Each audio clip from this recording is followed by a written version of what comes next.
right. And let's mark off a torch. Okay. Welcome back, everybody. So, we are continuing our adventures within the Perilous Badlands.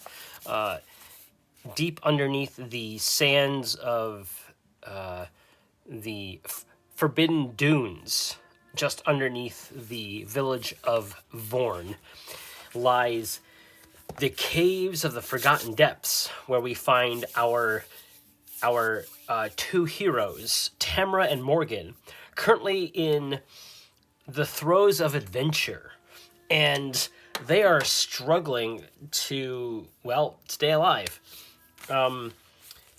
Morgan had already used his ability to get back up on his feet. He has 2 more uses of that. And they're both kind of hurt pretty bad. But they come up to this space where there's a sand leech. But there's also treasure strewn about the area, which we haven't rolled yet. But this kind of dusty sand leech kind of lies right underneath, and that's where we last left off. We had them go around. They had fought some kobolds.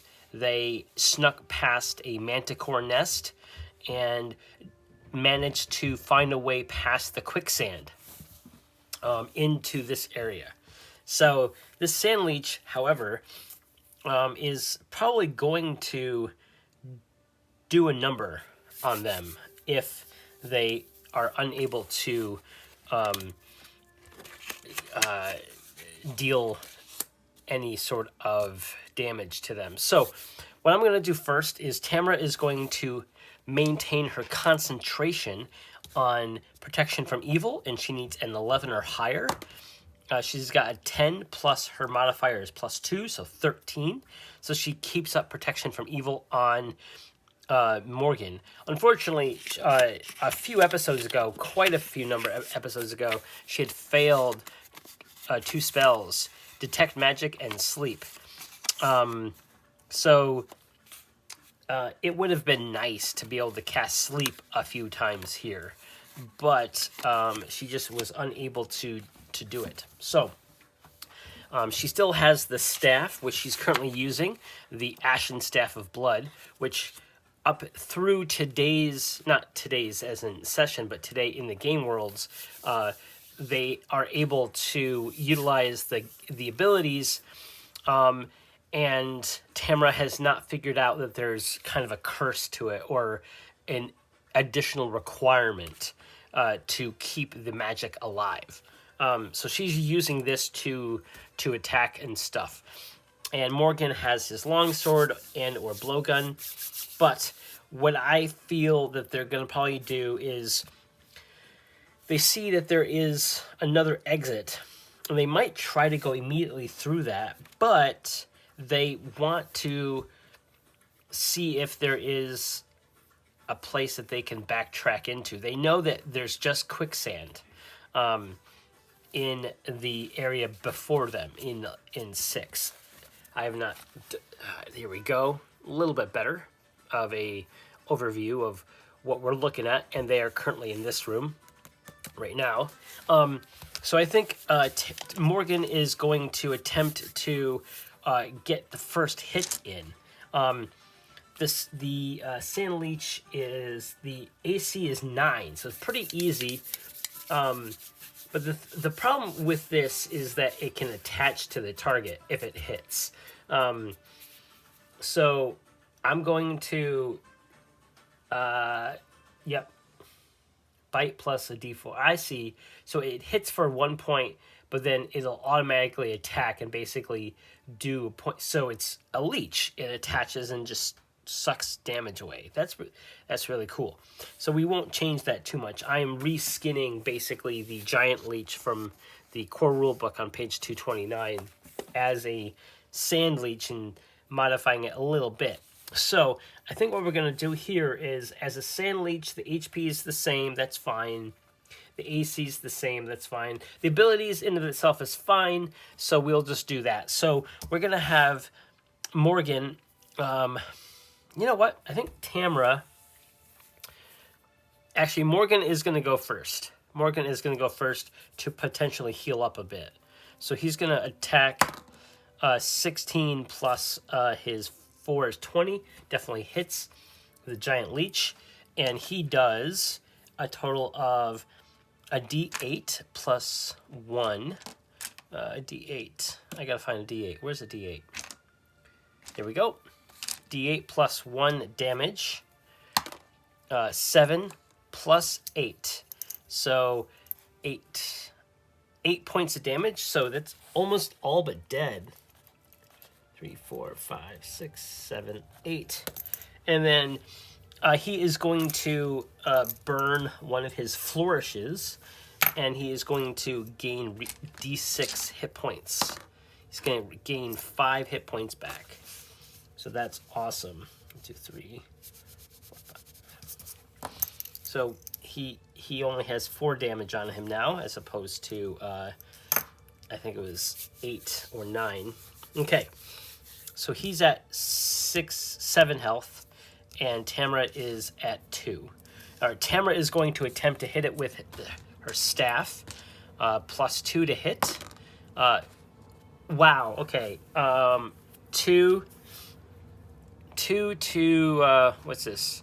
2 plus 2 minus 1 is 3. So definitely does not hit. It is the leech's turn. One attack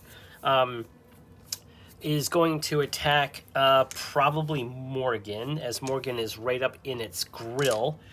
And let's see what it does. It attacks plus 1. 5 plus 1. So it is trying to find a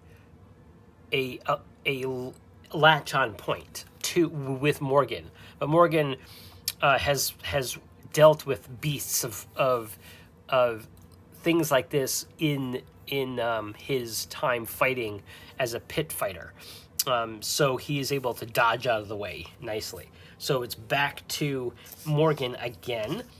Morgan is going to 19 plus whatever does hit, d8 plus, that was a 7 plus 1, 8 damage. So he deals the lethal damage to this leech, and it collapses in a screech and then kind of falls into the sand and just lies still. So this fight, thankfully, was pretty nice. I could have beefed it up a little bit, because this didn't feel like a solo monster to them, though if they had gotten hit, it would have been pretty bad. So it takes some good rolls for things to feel easy.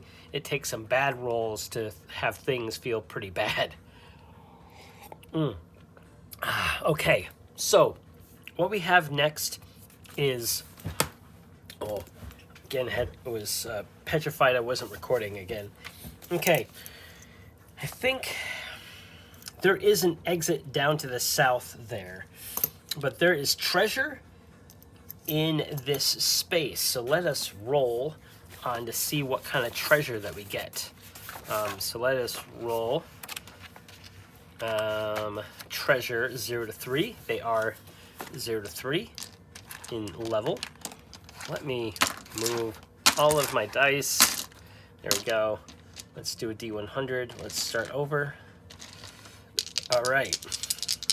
I think because this was a solo monster, I'm going to roll on this a couple of times. I think I want to... Yes. So let's see. We got a 13. We got a dagger and a 20.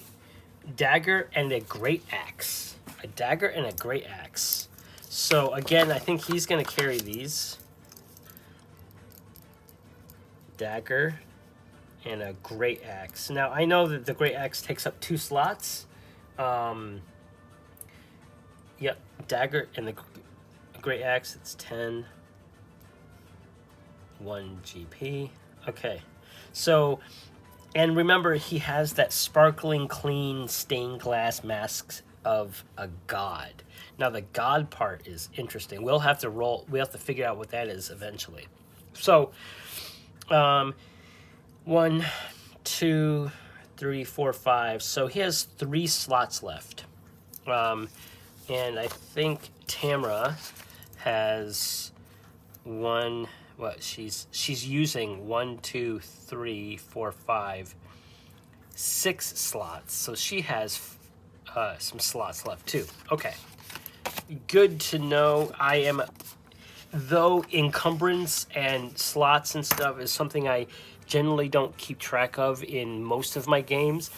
I want to try to keep with the Shadowdark theme and have the items be important, or if you're going to lug a bunch of treasure around, it better be worth it. So they have this moment where they could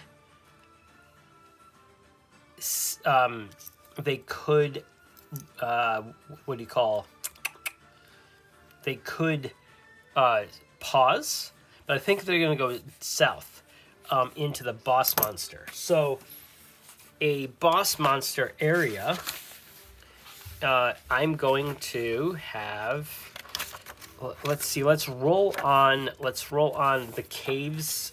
I think I'm actually going to roll on the desert, because yes, this has been very it's been very desert themed as of late, with the sand leech and the quicksand and stuff like that. So I'm gonna roll on the D100 table for the desert. And we got 9, and for that we have Ankeg tunnel out of the sand in an ambush. Okay, so the Ankegs, this says it's a boss monster, but I think I'm gonna change it a little bit. Let's see. Ankegs, horse-sized rust-brown insects. They burrow vast underground warrens into the bedrock. Okay, level 3. Oh yeah, sure. Let's actually, that's fine. Let's roll how many of them. Let's it was a D, I forget what it was. I'm gonna modify it a little bit. Ankeg. Wow, hold on. Oh, right. Not cave. Desert. Okay. D4. We're going to use a D4. And so let's see how many. 3. So we have number 10. So this is the boss room, right? And we're going to have some level. They are level what? Oops. Ankegs on page 196. They are level 3 Ankegs. Yes, Ankegs with what's their health? 14. 1, 2, 3, 4, 5, 6, 7, 8, 9, 10, 11, 12, 13, 14 HP. Oh man, HP. And page 196. Okay. So the main thing that they do is that they can burrow around, and they have an acid spray. So the acid spray can get both Tamara and Morgan, I believe. Yeah, near. Oh, I see. So the near is okay, so it's still against one target, but it looks like it is how I'm interpreting this is 1 bite or 1 acid spray near. So it can shoot acid spray from about 30 feet or 20 feet away, and a bite is right next. The acid spray is pretty brutal. That would probably outright kill Tamara if it hits in any form. So I think what's going to happen here is Tamara is going to roll to keep her thing up. 13 plus 2 is 15 is good enough to keep protection from evil up. And I keep forgetting that was up. That should have had, I mean, he didn't take any hits, but the Ankeg, or the Sand Leech, should have been So the Ankeg is it chaotic?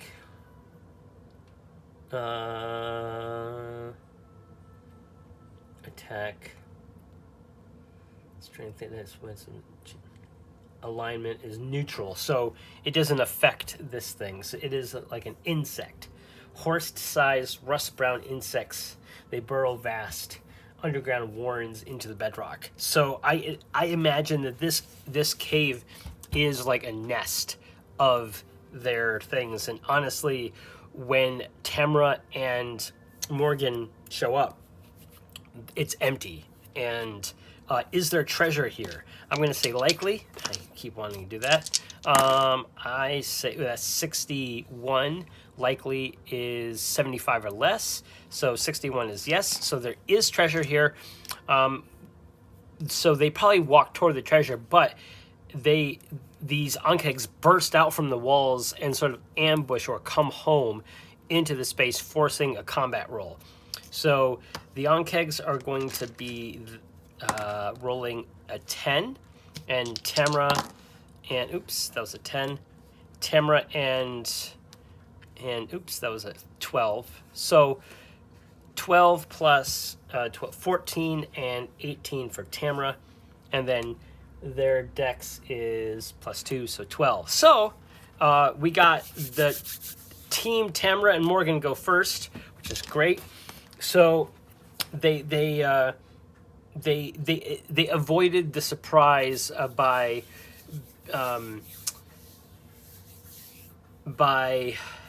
just the sounds that the Ankegs were making, probably coming out from the walls.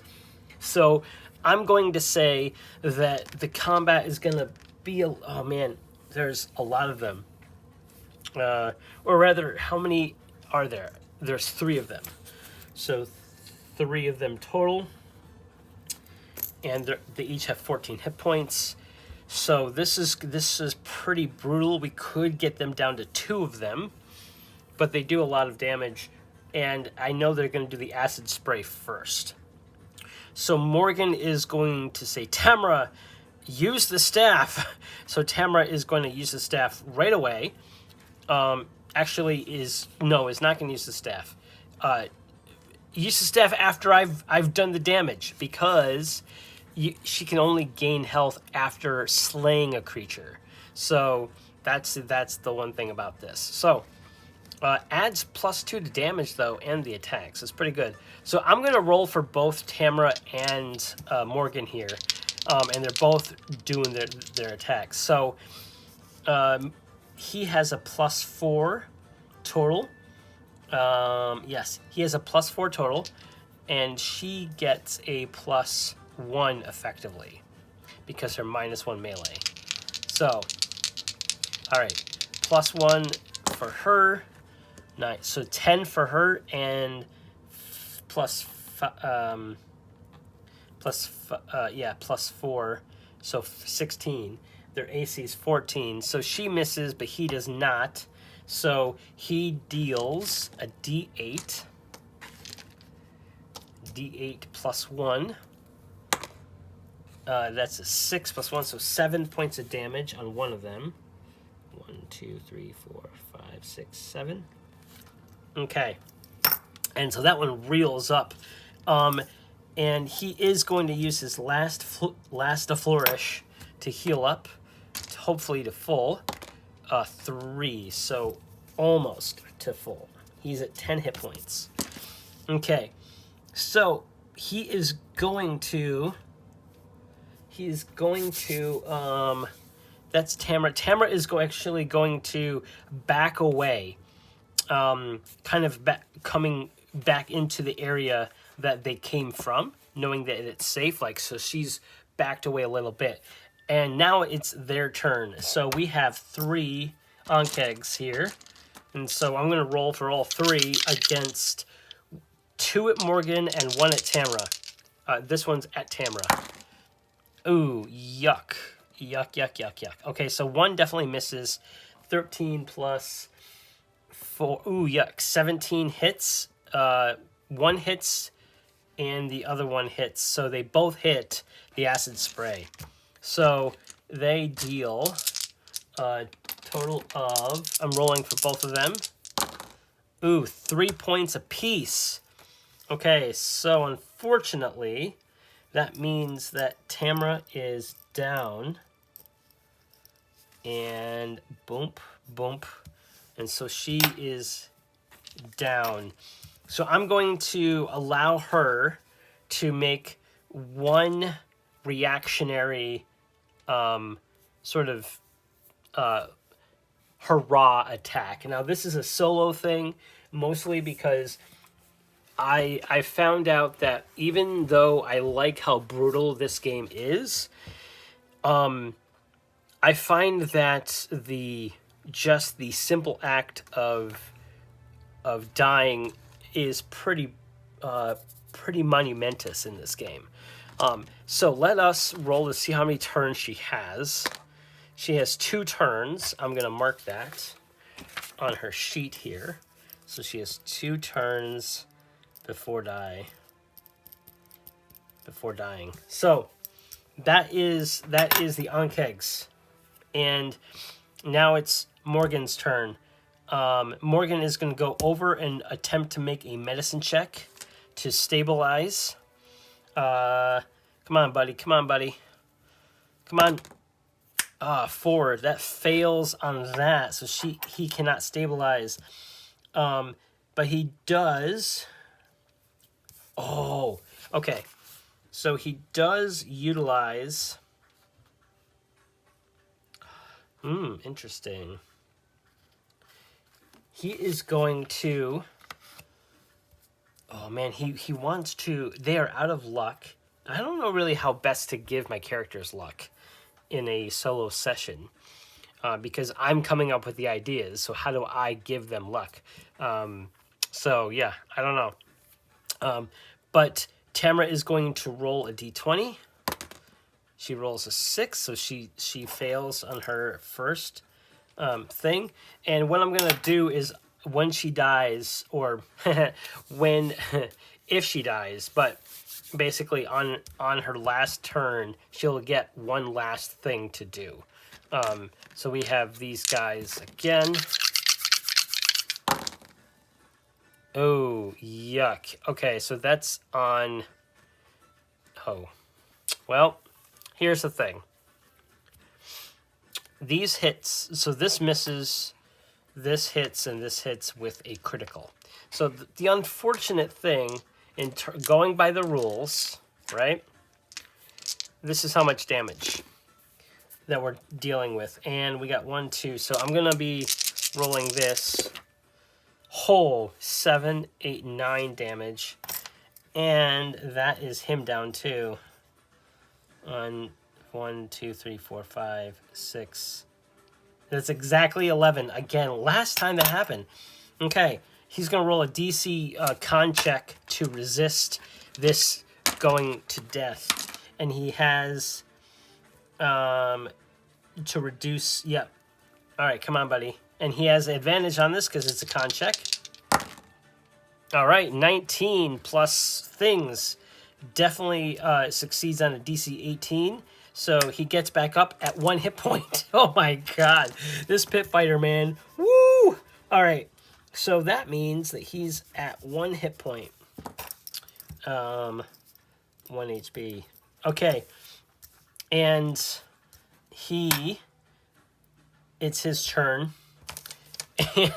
Oh my lord. He is pissed off. He's going to drag Tamra. He is screaming. He's pissed off. He is going to on the run. He's going to try to run back the way he came, and hopefully he's going to avoid being caught. And what he wants to do is he wants to go north into this empty space. But he also knows that these Manticore, he wants. That's it. Okay, so this is what I want to do. And I want Morgan to be able to run 1, 2, basically 3. Wait, no, that's closed off. He can't do that. The collapsing walls. He can't get out this way. Ooh, that sucks. So the only way that I feel that he can be safe and they can recoup is to go into this empty space here. But I'm gonna have him make a quick roll to see if he sees this treasure room as a possible place to hide. I'm gonna ask the Oracle first, is the treasure room a safe place to hide? I'm gonna say unlikely, so 25 or less it is. A 4. So it is a safe place to hide. So he could go in there, but there's no way out as far as they know. From here. So he definitely could go there, but he also knows that he could come up here to be safe up in this other area of the caves. Oh, this is a conundrum. So this is all within a very quick sort of thinking about seeing that there is a place that he could run to the south that is he doesn't know, but looks like there might be a way to shut the Ankegs out of the room. And so he's going to use that. He's going to see his first scenario, and he has a strength of 18. I'm not going to make him roll to pick up Tamara at all, and I'm going to use the fact that they are engaged and they are lovers, and he's going to use that sort of I'm not going to let you die like adrenaline rush, get him up and carrying Tamara, no problem. But what I am going to do is I'm going to see if he can't bar the door to this treasure room, or like there's rocks and sand and stuff. So he's going to have to create some sort of barrier between him and Tamara and those Ankegs that are on him. So he is going to... I do gotta mark off that he used his ability to get back up. It's called it's a cool ability. It's called what is it called? Relentless. When you are reduced to 0 HP, make a DC 18 con check. On a success, you instead go back to 1. He has utilized this twice already. This is... I think I have found my class that I like to use as a soloist right now. This is really cool. So he's dragging Tamara into this room here. Doesn't know anything about it yet. All he cares about is trying to push some rocks into spaces and stuff like that. The downside is that he saw that these Ankegs were burrowing through. And I'm gonna say, because this is a treasure room, is there iron like gates? Are there cages? Are there things like that? Because this is a treasure room, and we don't know why this treasure room is here. We know the kobolds had their like loose stuff here, and the leeches and the Ankegs are more like denizens of the dark, right? They're not really, they're not here for a purpose. So I think the kobolds themselves probably were here for something else. And these monsters, the sand leeches, or the sand leech and the Ankegs, are just like normal monsters that they don't really care what's going on. So I'm going to give it 50-50 that there are like cages and things of metal that the Ankegs can't get through. 68. So no, there is not. So he is going to run, and he's going to he is going to push a bunch of stuff in front of this this opening to the treasure room, and he's going to quickly try to run away, or what do you call it? He's trying to find a way out, and he's going to make a very quick like check to see around him. But this has been the next thing here, and I'm going to give him, this has been his round, was to go over there, and then it's her turn to roll. Let's use a different one. 13, so failure. So that's her second failure. And so before she dies, if this is what I did before, is last time is I gave on Morgan's turn, I'm going to have him do one more stabilizing check, which is pretty hard. It's an intelligence of 15, I think. So we'll see if he even is able to do that. But it is the Ankeg's turn, and they burrow pretty good. So they get pretty close. They're right on his tails, and he's able to push a bunch of rocks and everything behind him. In fact, I want to see if he's able to damage them with that move. Right. So I'm going to roll like rolling boulders and stuff like that, right? Like, so he was able to knock out, I mean, I am using the narrative, free play, and stepping away from the rules of Shadowdark itself, just to allow for this interesting, tense moment to shine. So he has Tamara over his shoulder. He's run through. He's knocked the side of this entry, and just that his sheer strength, he's able to knock some boulders off, basically trapping him in this room. But can he do damage to these things? And I'm going to say it's likely, so 75 or less. 0-0, that's a 100. What is going on? That is wild. I have not rolled 100, I don't think, naturally like this in a long time. So unfortunately, that means no, they don't damage. And 2, I'm thinking that there might be more Ankegs than they thought. But I'm going to give them a chance. So they come in, and now it's back to their turn. So Morgan has one last chance, because Tamara is basically dying, like right now. Morgan has one chance to save her. This might be the last time that we see Tamara. This might be the last time that Morgan is a level-headed, as much of a level-headed as a human can get in the sands, the flaming sands, in Vorn, being a pit fighter. But let's see. So he needs a 15 on this. I believe to stabilize someone is an intelligence check of 15. I'm going to double check. Health, resting. Let's see. Healing, damage, downtime. Oh, come on. Rounds. All right.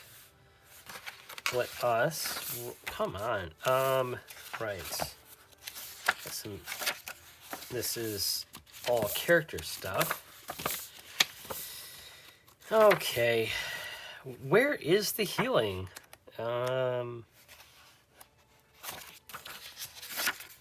Let's see here.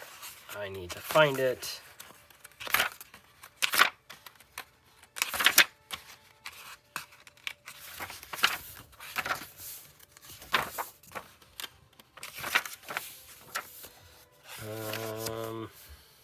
Overland travel. I know there is a way to check death. Yep. Stabilize. Here we go. DC 15. Okay, so that's basically the only way that he can... I'm trying to think of if there's anything else that either could give him advantage or anything like that. Oh. No, he wouldn't do that. No. Okay, I'm not going to do this, but this is, I just thought of something wild. You know what? I'm not going to share that. That's a little dark, so I'm not going to share that. So I'm going to have him roll a, this might be a shorter episode. I'm going to have him roll a DC 15. It's hard. His intelligence is +0. So he needs a 15 on this. That is not, the odds of that are, what is that, 20% or 25%? I think it's 20 or 25. I can't remember exactly how it is. It's 5% per number or per D20 side. So 25%. He has 25% chance. So it is unlikely. Okay. All right, buddy. Let's go. Morgan, 15 or higher. A 7. Of course not. So he is trying to stabilize Tamra, and it's just not working. It is not working. He is using up his bandages. He's trying to, it is just brutal. And the unfortunate thing is that I don't think that he's going to let her go right now. So with Tamra kind of behind him, and he is livid. He is pissed the F off, right? He is grasping on to the idea of losing somebody, and that somebody is somebody that he was about to marry soon, and that looks like that is out. So he takes the staff from Tamra's cooling hands and braces himself for the onslaught that is the Ankegs that are about to burst through the wall, right? And so now it is the Ankegs' turn. They definitely catch up, and they are burrowing through, and they're now right on the outskirts of the wall, not quite to Morgan and the now deceased Tamra, but he sees things around here. There are treasure. There is things around here. So I'm going to roll to see what the treasure is, to see if anything might help, right? It's unlikely, but let us roll some treasure. More treasure, more things. Okay. 0 to 3. This has been a very interesting episode. I sort of had an inkling that this might have happened, or might happen within this little cave space here. But yeah, it's just it's the way the game is. All right, 12. We have some daggers. 21. We have another daggers and great axes. Interesting. That's so. And then we're gonna roll 2 more times. 24. A chip of an emerald, and 56.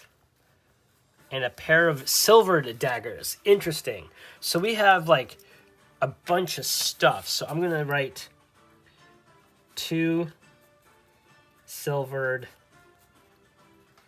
daggers, 1 dagger, 1 great axe, and a emerald chip.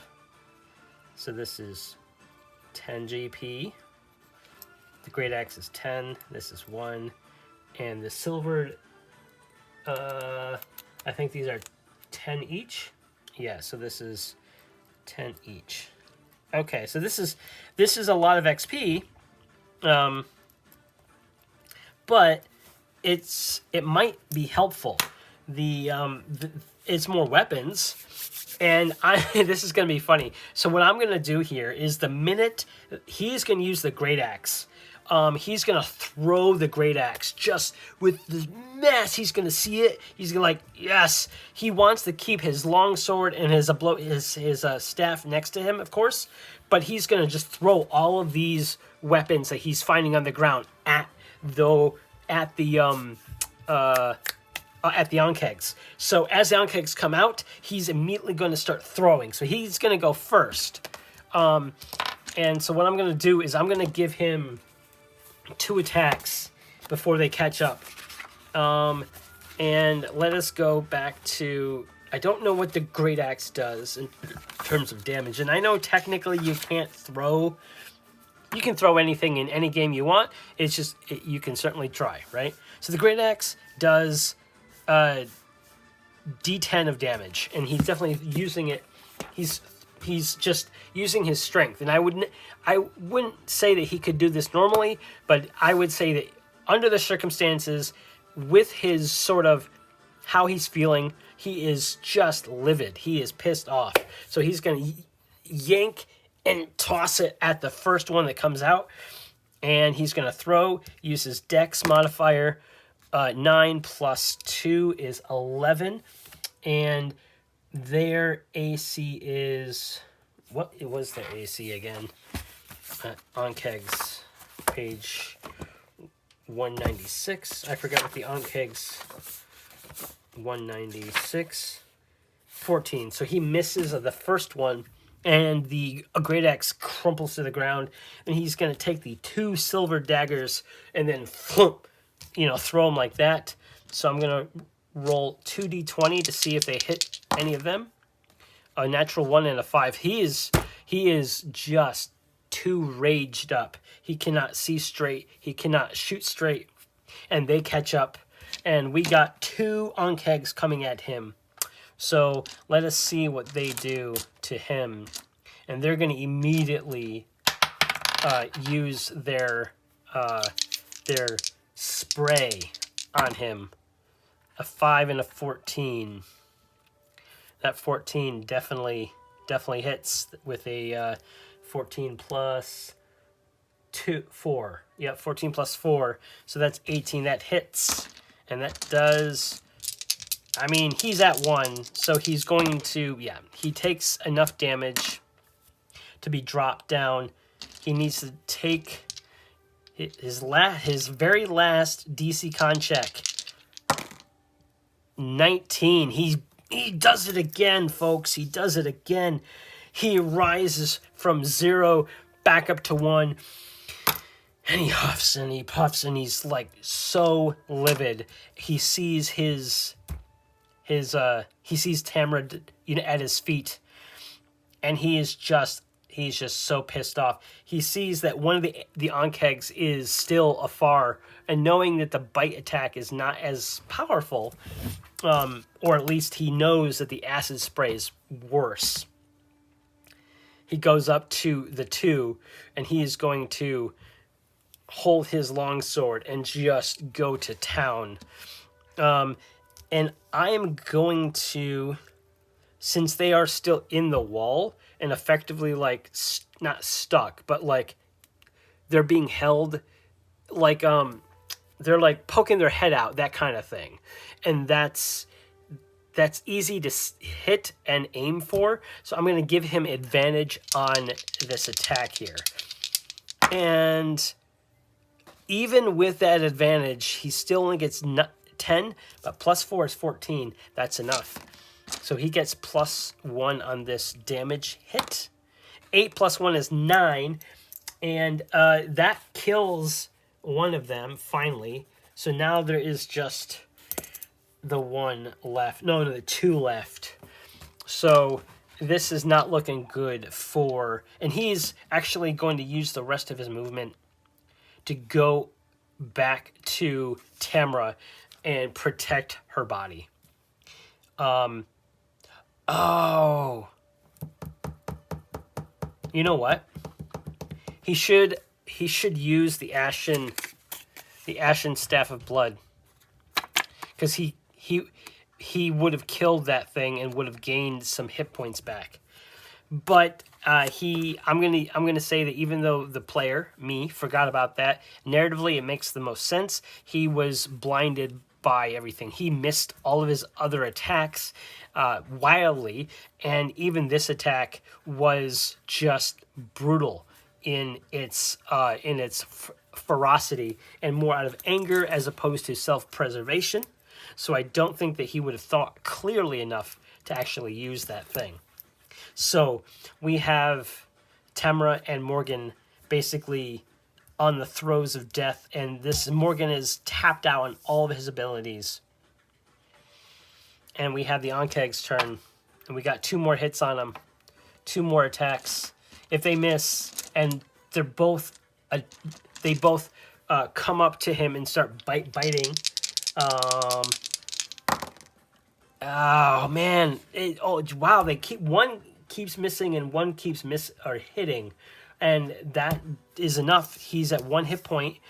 And they only need to do 1 hit point. So he goes down. So here's the thing. He is at death. And he gets advantage on getting up.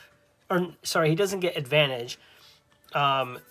But he does come back from dying on an 18 to 20. Let's see how many turns he has. He only has 2 turns, just like Tamra did. So, death. Okay, so he has 2 turns. So it is back to him. The Ankegs see that they have slain both of them, and they are going to go back to their lair up here and leave Morgan and Tamra to decompose in their treasure pile. And we're going to roll twice. So he's going to roll this one for turn 1. 6, so he fails. So he just needs to roll an 18 or higher, and then he's back up again. 16, no. 18 to 20, so he is also dead. You know what? It's been fun, though. We had a really cool actual Shadowdark cave exploration, Caves of the Forgotten Depths, which I will add to the Hex 93 is also, it's a point of interest. I will actually, you know what? I'll do that right now. I'm going to add another point of interest here. And this is going to be the Caves of the Forgotten Depths. All right?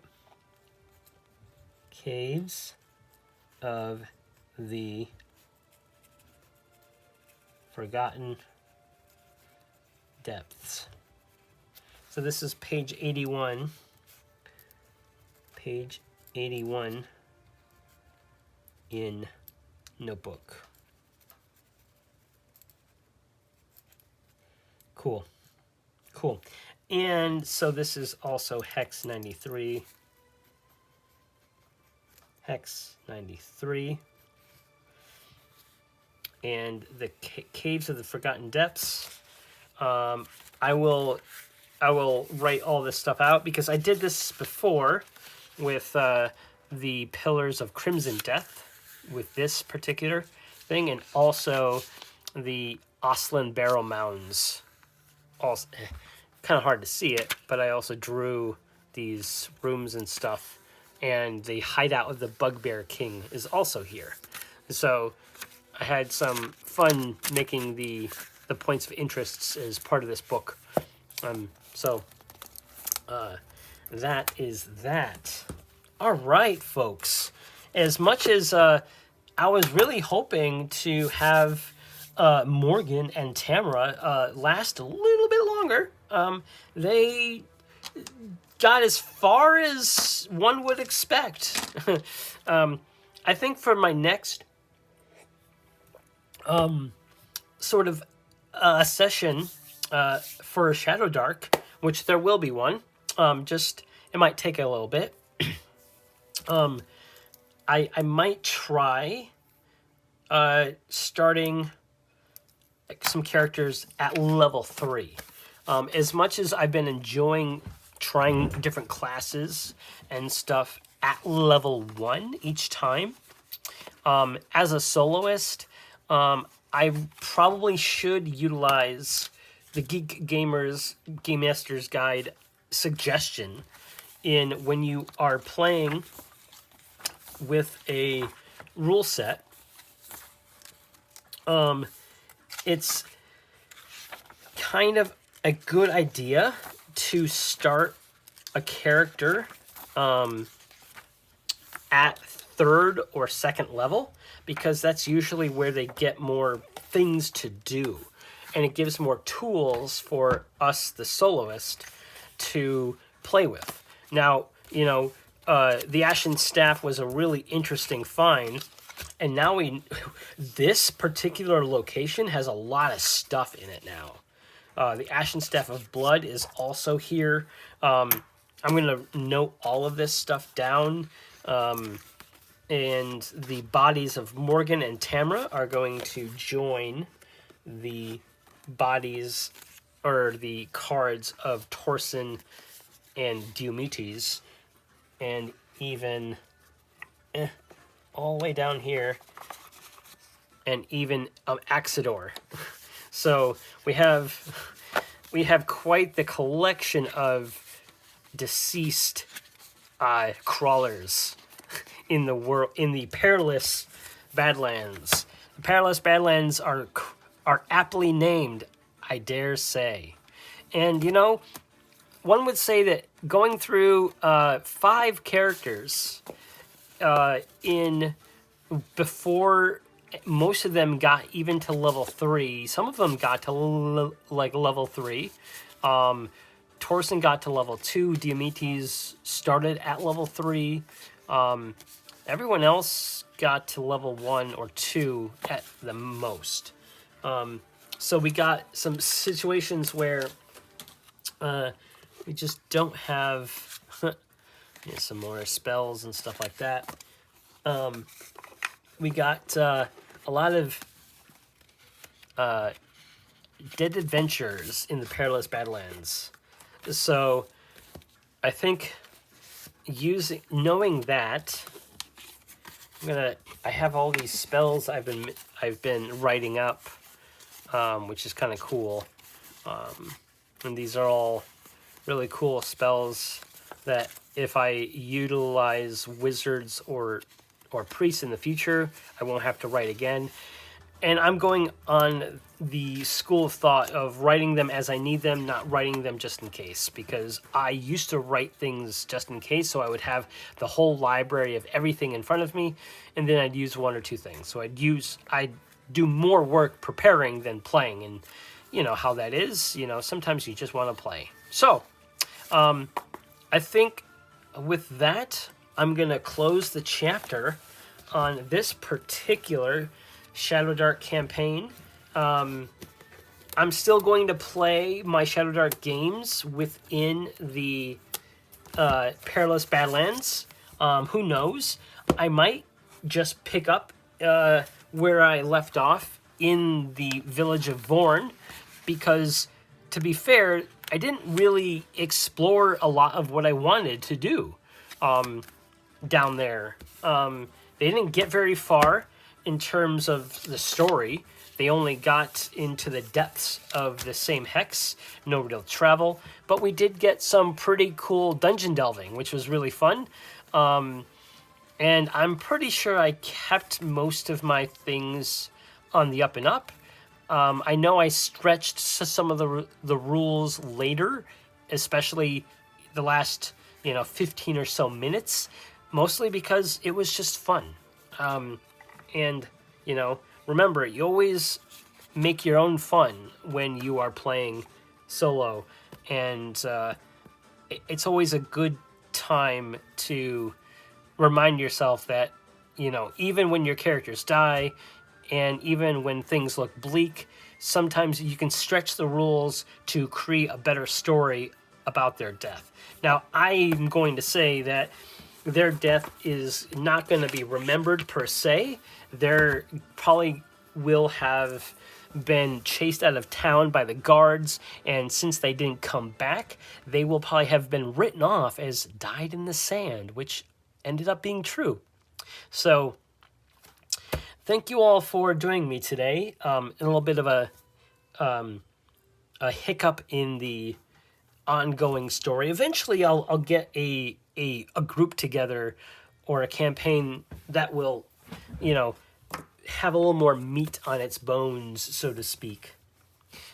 So until next time, folks, I'll see you on the flip side. Peace.